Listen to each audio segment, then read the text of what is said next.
Now, it might interest you to know, stranger, that that bar stool that you're sitting on is the very one radio Ronnie Harper was occupying when his wife burst through those doors and marched up to him and stabbed him in the neck. Both their little daughters watching. She had a buck knife, Ronnie's own hunting knife, in fact, and stuck it in wrong ways. I don't mean handle first. How the hell are you going to do that? I mean cutting edge toward her, kind of sidearm like she was boxing his ear, except it was his neck, and the knife slides in like a good buck knife will. And she pulls it towards her, which you're not supposed to do. You could get hurt. She was okay in this instant, although Ronnie, of course, died of it. No, I don't mind you sitting there. I'm just saying. I myself was sitting there right next to him. This is my stool.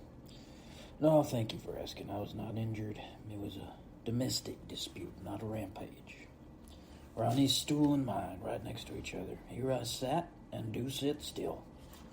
Most folks still reference that as Ronnie Harper's stool. Only a year ago he died. No, nobody minds you sitting there. We don't do it as a rule, but not out of principle. Just prefer not to.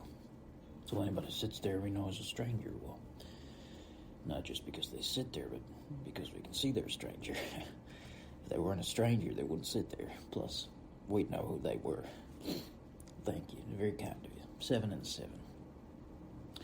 What Ronnie did worked for a manufacturing concern in town. Patterson Roofing Solutions. They make, a kind of goopus.